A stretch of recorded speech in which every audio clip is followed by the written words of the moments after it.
types d'obésité et leurs causes. L'obésité peut survenir pour diverses raisons. Selon les différents cas, le traitement devra s'adapter à chaque personne. Il existe plusieurs types d'obésité mais tous peuvent être contrôlés si les personnes affectées sont suivies par un spécialiste qui personnalise le traitement. Je ne sais pas quoi faire pour perdre du poids, ma famille mange 2 fois plus que moi et ils sont maigres, je ne peux pas arrêter de manger, etc. Avez-vous déjà entendu ces phrases? Vous les avez peut-être vous-même prononcées. Elles sont toutes très fréquentes mais sont-elles vraiment toujours rationnelles?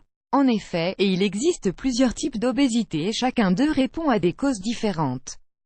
Par conséquent, il est probable que même si nous suivions un régime et faisons de l'exercice nous n'obtenions pas de bons résultats. Pour éviter une possible frustration, nous allons vous expliquer dans cet article quels sont les différents types d'obésité. Cependant, si vous décidez de perdre du poids, il est préférable de consulter un spécialiste pour savoir quel est votre problème. En outre, il pourra personnaliser le traitement, contrairement à d'autres régimes. Découvrez 6 types d'obésité et leurs causes. 1. Obésité génétique. Avez-vous déjà remarqué qu'il existe des familles dans lesquelles tous les membres souffrent d'obésité? Cela peut être dû à 2 problèmes. D'une part, la cause peut provenir de mauvaises habitudes alimentaires mais également être à l'origine d'une prédisposition génétique. Cependant, cela ne signifie pas que les patients qui souffrent d'obésité génétique doivent abandonner leurs efforts. Même s'il est vrai que ces personnes ont plus de mal à perdre du poids, il existe des méthodes efficaces pour atteindre un poids adéquat. Mais pour y parvenir, une étude génétique est indispensable et requiert l'intervention d'un médecin. 2. Obésité alimentaire. L'obésité alimentaire est le cas le plus connu. La raison principale est due à une vie sédentaire et à un régime alimentaire trop calorique. En revanche, elle a une solution plus simple que les autres. Il s'agit de restructurer notre façon de manger, ainsi que nos habitudes alimentaires. Cependant, les personnes qui souffrent d'obésité alimentaire savent qu'il n'est pas facile d'y faire face. Cela implique un changement complet de leurs habitudes quotidiennes. Il ne s'agit pas d'aller à la salle de sport et de bien manger pendant un an. C'est une discipline pour la vie. Avec le temps, vous pourrez vous détendre davantage puisque votre métabolisme sera plus rapide. Mais en règle générale, si vous voulez continuer d'obtenir de bons résultats et suivre votre régime, vous devez être strict dans vos habitudes. 4. Obésité nerveuse. Le fait de manger produit du plaisir, par conséquent, les personnes qui souffrent d'anxiété ou d'autres problèmes psychologiques compensent leur inconfort avec la nourriture.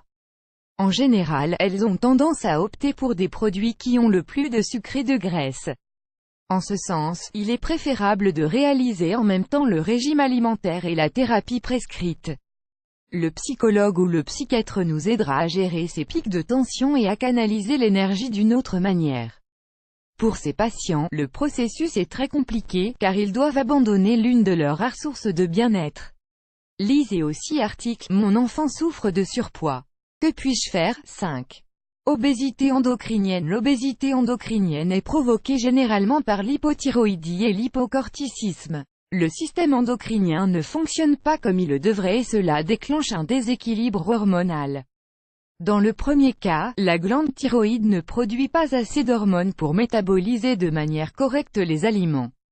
Dans le second cas, la glande surrénale sécrète des hormones en excès. 6. Obésité thermogénique. Comme nous l'avons expliqué antérieurement, le poids est directement lié aux calories que nous consommons et celles que nous brûlons. Eh bien, dans ce cas, le corps n'atteint pas la température nécessaire pour que cette combustion se produise. Par conséquent, presque tout ce que nous mangeons se traduit par une prise de poids. Lorsque cela se produit, il est conseillé de consulter le médecin. Si nous suivons uniquement la logique de la diététique, nous pouvons encourir de sérieux problèmes de santé. C'est parce que nous courons le risque de réduire notre consommation au point de tomber dans une extrême minceur. Le problème de l'obésité est beaucoup plus grave qu'on ne le pense habituellement. Pour cette raison, il est conseillé de le traiter avec rigueur. D'autre part, le plus recommandé si vous notez que vous prenez du poids est de demander l'avis de votre médecin. Il vous donnera les solutions les plus appropriées à votre cas. Découvrez également cet article, le régime Dukan fonctionne-t-il chez les patients obèses? Le problème du régime Dukan est sa généralité, car il ne prend pas en compte les particularités du patient. C'est pourquoi il est normal qu'il n'apporte pas les mêmes résultats chez différentes personnes.